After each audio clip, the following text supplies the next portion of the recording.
안녕하세요. 김종갑의 경제부동산입니다. 구독, 알림 부탁드립니다. 10억 집이 2억으로 여기 아파트는 80%까지 폭락합니다. 정부의 규제 완화가 역효과를 가져오며 매물이 급증하면서 실거래가가 하락하고 분양권 마이너스 프리미엄이 점점 커지고 있습니다. 아직 금리가 안정이 되지 않았고 경기 침체가 장기화되는 상황이라 정부의 약발이 먹히지 않을 텐데 이렇게 되면 부동산은 대재앙을 맞을 것입니다. 벌써 반토막을 넘어가고 60% 이상 떨어진 아파트들이 쏙쏙 나오고 있습니다. 유료상담은 010-3999-8808 제가 직접 매수 타이밍과 입지를 추천해 드립니다. 주말 환영합니다. 자, 10억 집이 2억으로 여기 아파트는 80% 폭락한다. 지금 이제 온통 불타는 붕괴되는 부동산만이 지금 이미지에 나오고 있어요.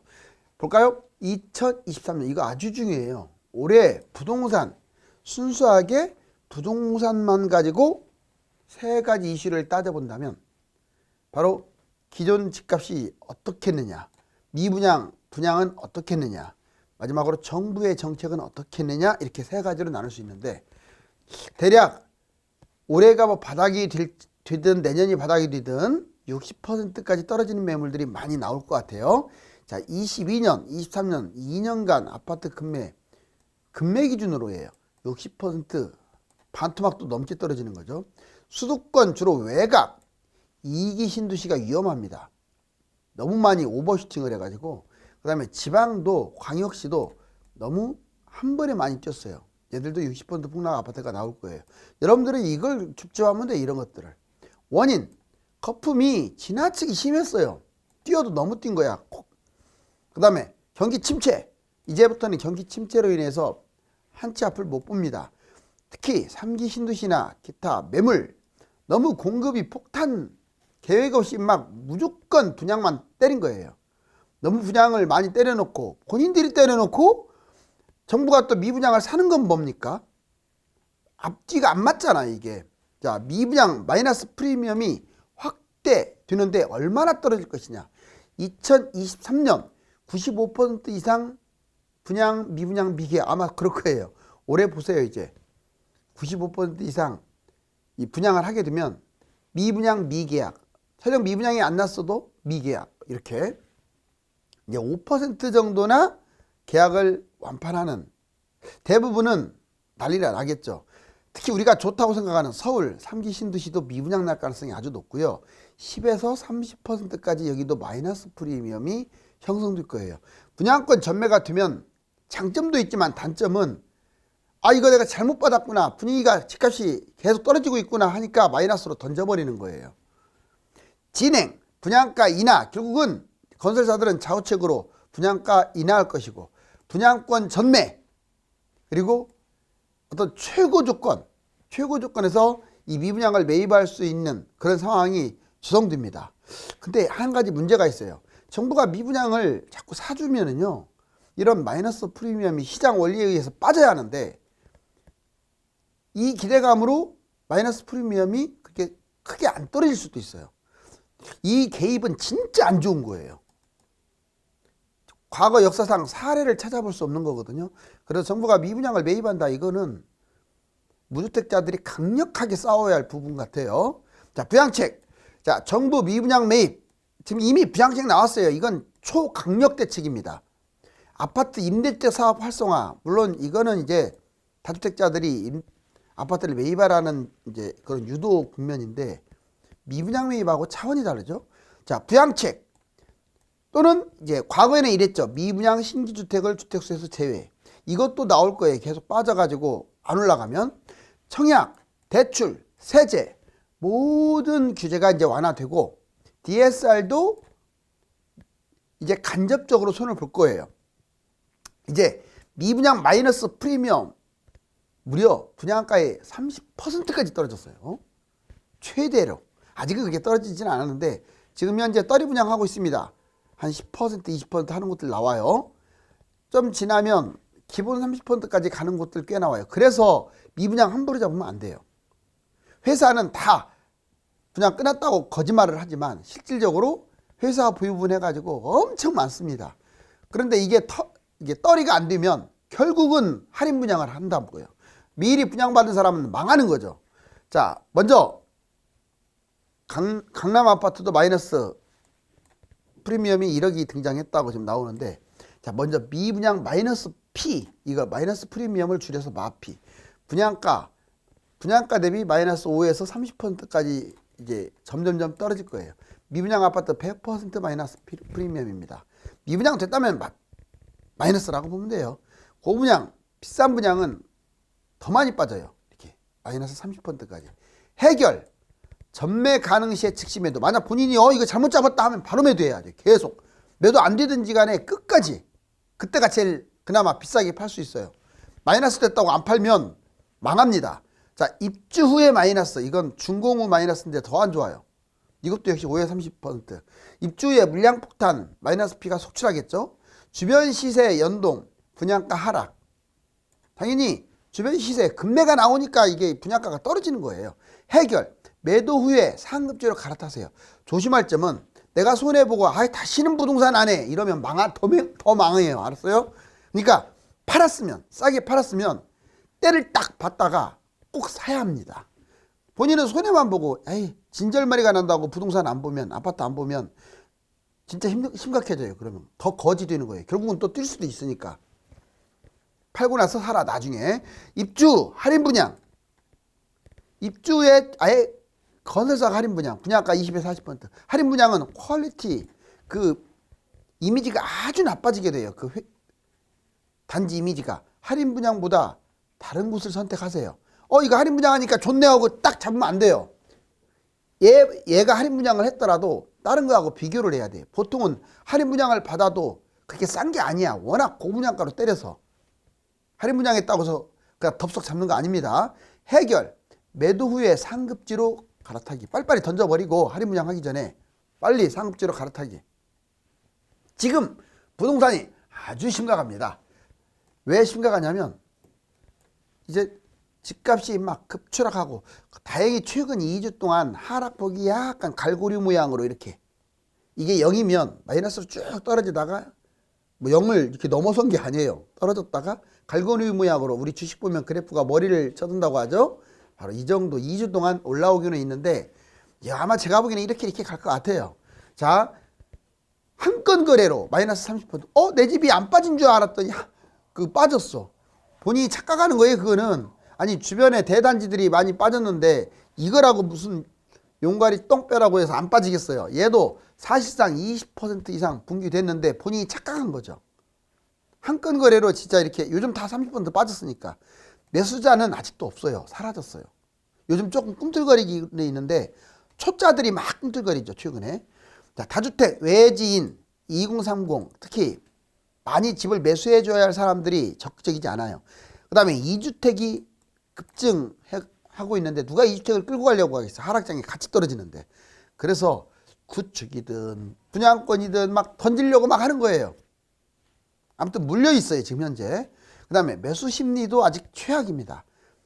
경매 보면 알아요. 계속 지금 유찰되고.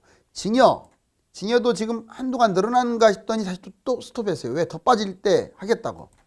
미분양 급증, 3기 신도시 물량 폭탄 이제 난리 날 겁니다. 3기 신도시 이제 계속 앞으로 분양할 텐데, 경기 침체, 장기화. 경기 침체 올해는 거의 100% 아주 심할 거고요. 내년에는 올해보다는 좀 나아질 것으로 전망. 그런데 물가나 금리, 이것은 이번에 미국의 CPI도 어떻습니까? 내려왔죠. 6%대로. 역시 전망한 대로 내려갈 거예요. 이제 계속. 그리고 금리는 우리나라가 이제 사실상 거의 마지막이거나 다음 달까지 이제 인상할 수도 있는데, 미국이 이렇게 물가가 낮아지면요, 금리가 낮아지면 우리나라는 따라서 낮아져요.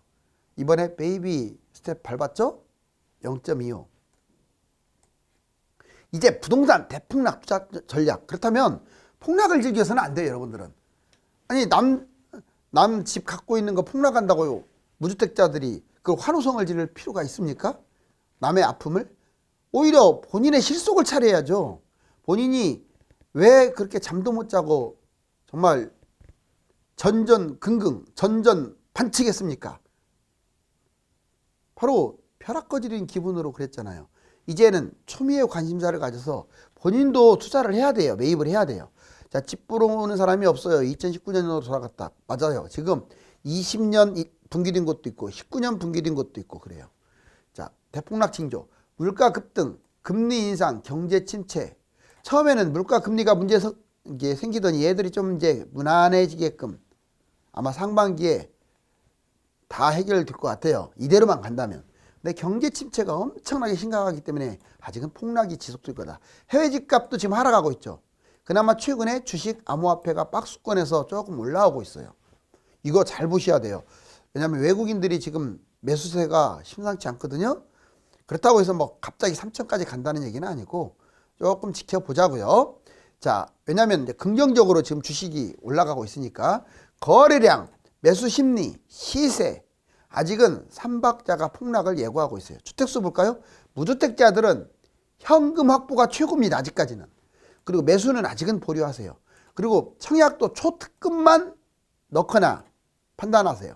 1주택자는 매도를 지금도 판단해야 돼요. 그 다음에 중저가로 갈아타기, 바닥에서 갈아타기. 그 다음에 다주택자들이 할 일은 똘똘한 것은 보유하고 나머지는 매도 또는 갈아타기. 자, 먼저 1주택자 보겠습니다. 특히 1주택자가 많으니까. 1안 본인이 실거주라면 뭐 끌고 가도 상관없습니다. 그런데 투자 목적이 조금이라도 있는 분들 지금 하루라도 빨리 매도하세요. 그리고 현금 확보했다가 월세로 들어가서 폭락장에 매입. 이게 가장 최상이에요. 두 번째 안 계속 하락할 거니까 앞으로 하락 중에 많이 떨어져도 이제 진짜로 던져야겠다. 매도. 그리고 현금 확보했다가 폭락장에 매입. 자, 1번, 2번 이 순서대로 좋은데 그것도 아니라면 3번. 자, 그냥 보유했다가 폭락장에 내 거 진짜 어마어마하게 떨어졌어. 그럼 비싼 건 훨씬 많이 떨어졌어요. 내 거 떨어졌으니까 안 판다 이런 생각을 하지 말고 내 거 많이 떨어졌으면 다른 거 좋은 거 더 많이 떨어졌으니까 그걸로 갈아타라고. 바로 갈아타라고. 내 거 팔고. 이해가시나요? 가만히 있는 게 제일 안 좋아요. 지금 매도자와 매수자 최선의 방법. 그럼 매도자는 중개소 3곳, 단지 내하고 번화가 여기 꼭 내놓으세요. 그 다음 부동산 수급이 2~3배 주세요. 왜 아낍니까? 그리고 직접 가서 선물 보따리 요즘은 어쩔 수 없이 제가 지금 이거 1년 전부터 이 말 했어요. 그랬으면 진짜 팔았을 거예요. 근데 막 10원이라도 손에 안 보려고 막 하다 보니까 그래서 지금 집값 얼마나 많이 빠졌습니까? 지금도 안 늦었어요. 선물 보따리로 아예 그냥 풀어버리세요. 그래야 내 걸 우선으로 팔아주지. 지속적으로 가서 계속 부탁. 전화로 띡띡띡거리지 말고 황제 모시듯이 하시라고요. 매물 제일 싼 것보다 더 낮게 냉정하게 부동산 중개소 사장님들이 이 정도면 될 것 같은데요. 그거 보면 안 돼요. 자, 매물을 보고 주변의 아파트 매물도 본 다음에 싸게 내놔야 팔립니다. 그 중간 매물로 내놓으면 타이밍만 놓쳐요. 주변 아파트 매물보다도 낮게라고 써놨어요. 분명히. 뭐 제일 엄청나게 낮게가 아니라 제일 낮게 내놓으면 돼요. 집안 정돈 또는 취소, 리모델링을 하세요. 현재 기준으로 마이너스 한 30% 지금. 그 정도 하락한 것들이 많습니다. 바닥 마이너스 50% 전에 빠를수록 대충 반토막이나 심지어는 60%까지 제가 떨어진다고 하잖아요. 그 전에 빨리 매도하는 게 좋고. 자, 이제 매수자는 집값 40% 급매부터 판단은 매수하라는 얘기가 아니라 지켜보라 이게 얘기예요. 그 다음에 최소 23년 7월부터 1, 2년 제 생각은 올 하반기부터가 본격화되지 않을까. 자, 그리고 내후년 이게 1, 2년도 갈 수 있고 3년도 갈 수 있어요. 하락이 경기 때문에. 그럼 좀 지켜봐야죠. 23년 이후에. 자, 서울 상급지 주변 판단. 항상 상급지를 봐야 돼요. 평상시 관심 아파트를 좀 봐놓는 것도 괜찮고 많은 아파트 실거래를 파악해야 합니다. 한두 개만 탁 보고 난 다음에 저걸 노리고 그건 아주 단순한 생각이에요. 부동산을 하나만 보는 게 어디 있습니까? 수십 개를 봐야죠. 그래야 그중에서 누가 많이 빠졌고 더 빠진 것도 있고 급매도 나오고 하는 건데 여러 개 중에서 고르는 게 유리하다. 중개소에 미리 한번 받쳐놓으세요. 한 50% 40%로. 그래놓고 연락 오면 상황 봐서 매수 또는 기다림. 입지, 하락폭, 전망 이걸 잘 선택해야 돼요. 수익은 가장 높은 게 갭투자, 그 다음에 빅투자. 그냥 실거주 순으로 실거주를 매수하는 사람들은 가장 투자 수익률이 낮아요. 이거 한번 보여주는데 부동산 매수 안정 2014년 불안 2025년 이후 여기 보시면 외적 요인이 이게 아주 중요해요. 물가 어떠냐, 금리 어떠냐, 해외 집값 주식 어떠냐, 경기 침체 어떠냐. 내적 요인.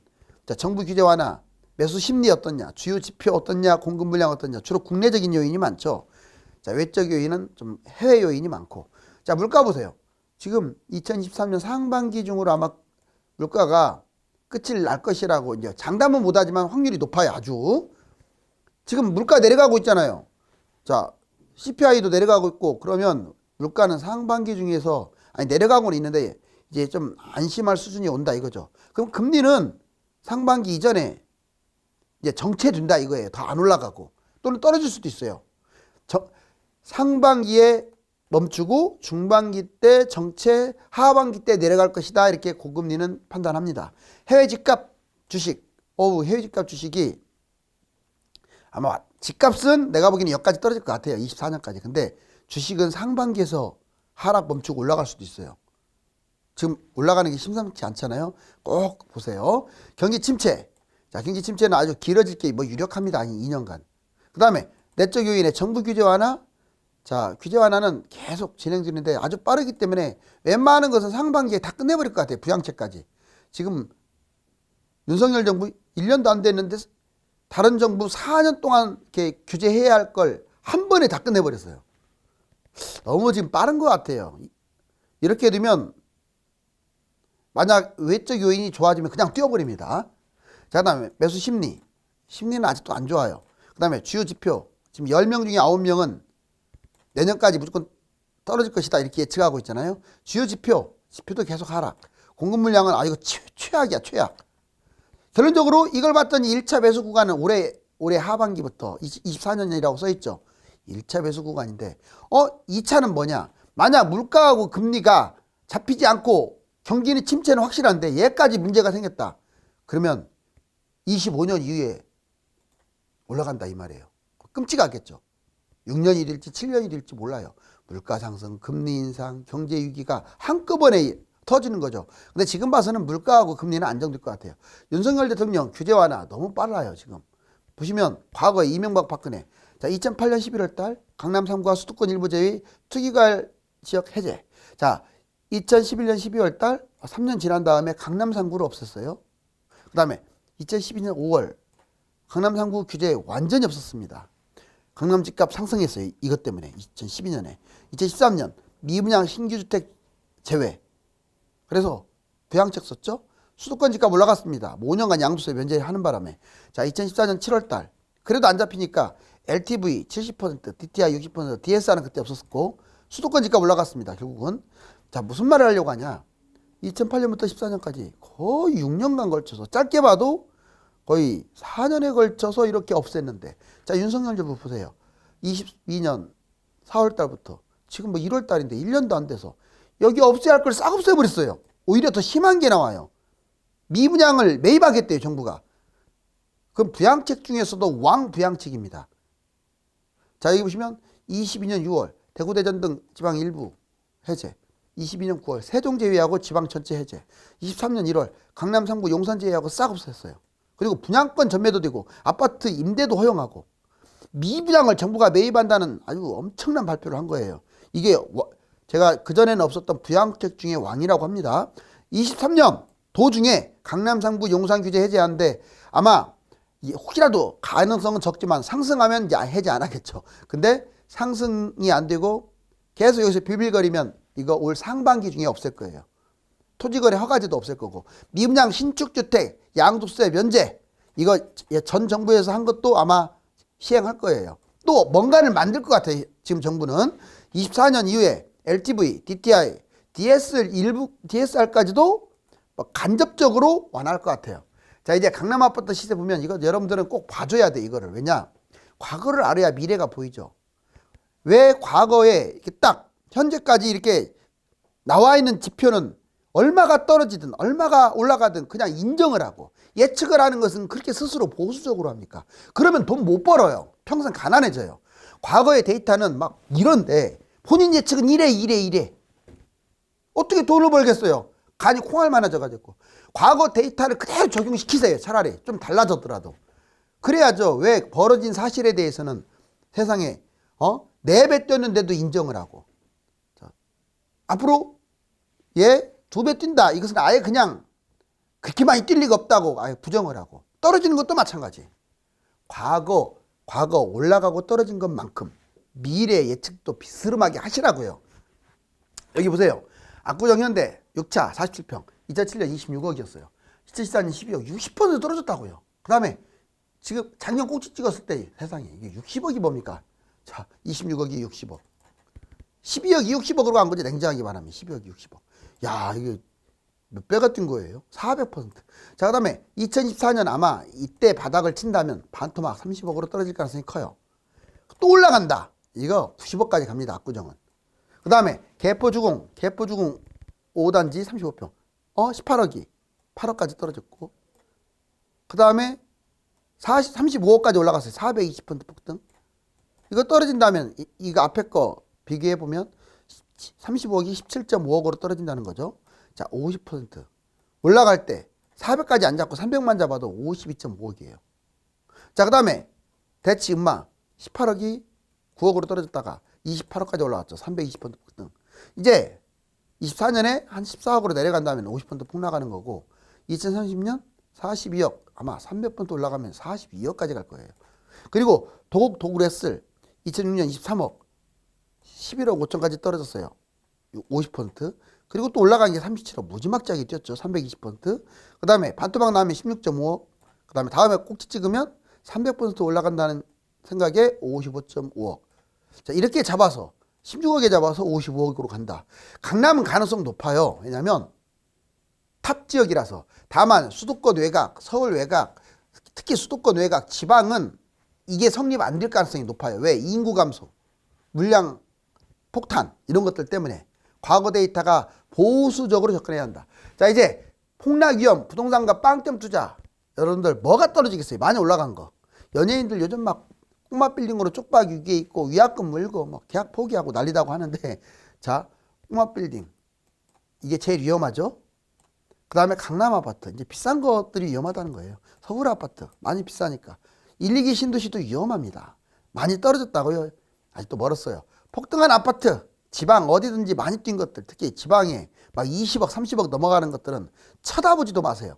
고가 아파트 아예 자체가 비싼 거 분양도 마찬가지로 이런 거 지금 사면 난리 난다고요. 바닥에서 사세요. 바닥에서. 자, 얘는 바닥에서 사든 꼭지에서 사든 아주 안 좋아요. 빵점 투자예요. 얘는 무조건 털어내는 게 최선이에요. 털어내는 게 상가, 토지, 빌라, 오피스텔, 도시형 생활주택, 생활형 숙박시설, 지역주택조합, 전원주택 등등등.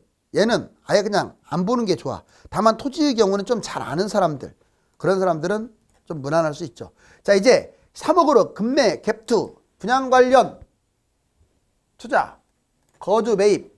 여러분들 같은 3억 갖고 하는데 급매, 갭투, 실거주 폐지, 하락장 조정 투기과열지역 해제. 이때 잡으면 실거주도 없어지잖아요. 또 주요지역. 주로 강남, 서울, 경기 중심 이런 순으로 지방 중심 이런 데만 잡으세요. 수익률. 자, 15억이 8억으로 떨어져서 22억으로. 급매를 잡으면 이렇게 가요. 8억이 22억. 3억 갭 투자로 14억까지 올라갔네요. 자, 분양 관련 전매 축소되죠, 지금. 전매 이제 허용됐잖아요. 특급 지역 전매 제한 6개월 또는 제로에서 1년 아마 이 안으로 다 들어갈 것 같은데 주요 지역 강남, 서울 대단지, 3기 지방 중심 아마 올 하반기 정도면 강남도 전매 제한이 없어질 가능성이 커요. 수익률 8억 분양 16억. 8억 분양한 게 16억까지 올라가요. 그럼 3억으로 분양 받으면 8억 차익. 그래도 급매를 못 이기네요. 얘는 14억 차익인데. 분양가에 2배 뛴다고 보면 돼요. 보통 서울 같은 경우, 3기 신도시 같은 경우. 자, 급매 거주하는 거. 실거주 매입. 지역별로 거주 목적이 각각 다르겠지만 자, 여기 보시면 수익률 5.5억짜리밖에 매입 못합니다. 3억. 그것도 대출 조금 받았다고 보자고요. 그럼 얘 8억으로 뛰네요. 3억 거주. 그래도 5억 차익. 만약에 빚을 아예 안 냈다. 그러면 2억 차익밖에 안 돼요. 얼마나 차익이 큰 줄 알겠죠. 자, 이제 10억집 2억을 여기는 아파트 80% 폭락한다. 이제 폭탄이 잠재하고 있네요. 정부 가치가 폭락을 막기 위한 결정적 카드를 너무 빨리 써버린 것이 아닌가 싶습니다. 또한 미분양 매입이라는 무리수까지 둔 것은 국가 부채 위험도를 가중시킬 우려가 있습니다. 감사합니다.